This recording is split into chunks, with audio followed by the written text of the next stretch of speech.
all had jobs or previous jobs or still have jobs, connected with somebody in the government. No, that's conflict of interest. Terry Brunner is a former federal prosecutor who now runs the Aviation Integrity Project in Chicago. Brunner checked out the commissioners and found out 6 out of 10 represent the very companies being investigated. He says they are, quote, Fred Fielding, Spirit Airlines and United Airlines. Slade Gordon represents Delta Airlines. Jim Thompson represents American Airlines. Richard Benveniste represents Boeing and United Airlines, and Representative Tom Romer, Boeing and Lockheed Martin. Richard Benveniste not only represents Boeing and United, but he also has other connections that destroy any credibility the investigation has left. In 2001, Daniel Hopsicker wrote a book called Barry and the Boys. It has an entire chapter entitled, Who is Richard Benveniste? Hopsicker says the lawyer Benveniste, quote, has made a career of defending political crooks, specializing in cases that involve drugs and politics. Benveniste represented Barry Seal, one of the most famous drug dealers in U.S. history, who also has alleged links to the CIA. He is referred to by some as a mob lawyer. In addition, Commissioner Lee Hamilton sits on several advisory boards, including those to the U.S. Army, the President's Homeland Security Advisory Council, and the CIA. Thomas Keane, the Republican chair on the 9/11 Commission, cut a deal preventing Bush from testifying and allowing the White House to edit intelligence briefings before the commissioners could see them. Senator Max Cleland resigned over the commission's numerous conditions with the White House. In his own words, quote, that decision compromised the mission of the 9/11 Commission, period. You know, we should have had people, you know, on a panel that had no ties with our government officials. It is wrong. It is corrupt. And ladies and gentlemen, I'm telling you, anybody that sees this interview, they better open their eyes, because this is real. This is the most painful thing I've ever experienced in my life. Republican Max Cleland was quoted in the United Press International as saying, quote, the administration sold the connection between Iraq and Al-Qaeda to scare the pants off the American people and justify the war. There is no connection, and that's been confirmed by some of bin Laden's terrorist followers. What you've seen here is the manipulation of intelligence for political ends. Families of the WTC victims say the 9/11 Commission and Mayor Giuliani failed them. They proposed over 100 questions concerning the loss of their loved ones in the 9/11 attacks, but only 20% were answered. Several relatives of victims were disgusted that Giuliani was praised rather than questioned for only 5 minutes, and the 10 commission members failed to bring up any crucial issues. It was disgusting. I'm glad you brought it up. They had spotlights on us.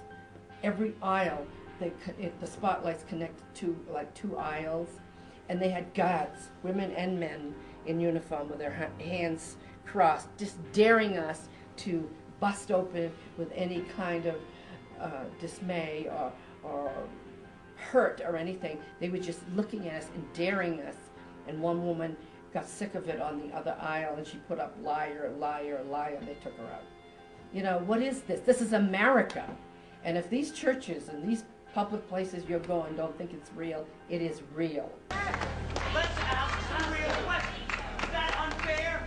And what about the bunker? You didn't ask him about the bunker, the Office of Emergency Management bunker on fire? We are getting ready for the next panel. Remember this, your government funded and trained Al-Qaeda. It is overdue for a second investigation. Yes, I do believe it. And I do believe that no one connected with the White House should be allowed on this panel. In a conflict of interest are the chairman of the Joint Inquiry on 9/11, Senator Bob Graham, and Representative Porter Goss. In August of 2001, just weeks before the attacks, Bob Graham, Porter Goss, and Senator John Kyle were on a top-level mission in Islamabad, where meetings were held with President Pervez Musharraf and the head of Pakistan's ISI, General Mahmud Ahmed. The general ordered a large money transfer of $100,000 to the presumed 9/11 ringleader, Mohammed Atta. And, on the morning of September 11th, according to the Washington Post, Porter Goss and Bob Graham were having breakfast with Mahmud Ahmed, the money man behind hijacker Mohammed Atta. FBI Counterterrorism Division Deputy Assistant John S. Pistoli testified before a congressional committee that the 9/11 investigation, quote, traced the origin of the funding of 9/11 back to financial accounts in Pakistan. Times of India reported that Saeed Sheikh and ISI Director General Mahmud Ahmed were behind the funding of the 9/11 attacks. Also, it was reported that George Tenet, Director of the CIA, and Mark Grossman, the Undersecretary of State for Political Affairs, met with Ahmed at his top-secret meetings just days before September 11th. What were their intentions in conducting secret meetings and follow-ups with somebody notoriously close to Osama bin Laden and the Taliban in the week of and prior to September 11th?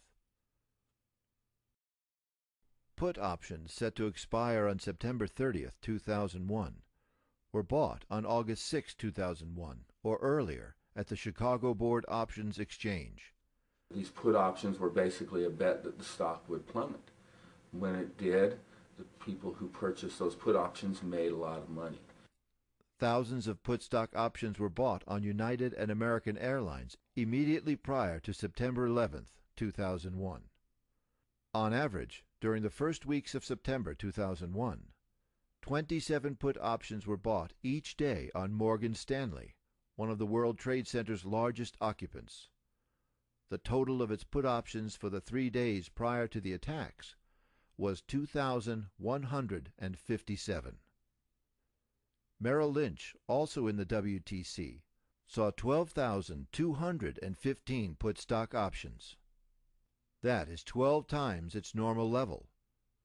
Between September 6th and 7th, Chicago Board Options Exchange saw 4,744 put option contracts with United Airlines and only 396 call options. On September 10th, put options for American Airlines totaled 4,516 versus 748 call options. In addition, these trades were not only occurring in our country, but around the world. There is no chance that all or even most of the trades were placed by Osama bin Laden or Al-Qaeda. According to Fox News, CNN, and the BBC, insider trading reports were found in the USA, Germany, Britain, France, Canada, Japan, Monte Carlo, Switzerland, Hong Kong, Italy, Spain, Belgium, Luxembourg, and Singapore. The director of the CIA headed a firm that bought some of these put stock options. Until 1998, Buzzy Krongard headed United Airlines stock. Mr. Krongard was head of Bankers Trust until he resigned, and was promoted to CIA Executive Director by President Bush in March 2001. Buzzy Krongard purchased this stock, and our government did nothing about it. The New York Times and the Wall Street Journal reported that Mayo Shattuck III resigned, for no given reason, as head of the Alex Brown unit of Deutsche Bank on September 14, 2001. Deutsche Bank is also one of the 4 banks most used by the bin Laden family. Additionally, $2.5 million in put options on United and American Airlines went unclaimed. The German central bank president, Ernst Weltec, had a study conducted by his bank. It indicated, quote, there are ever clearer signs that there were activities on international financial markets that must have been carried out with the necessary expert knowledge in industries such as gold, oil, airlines, and insurance companies. There was a lot of money to be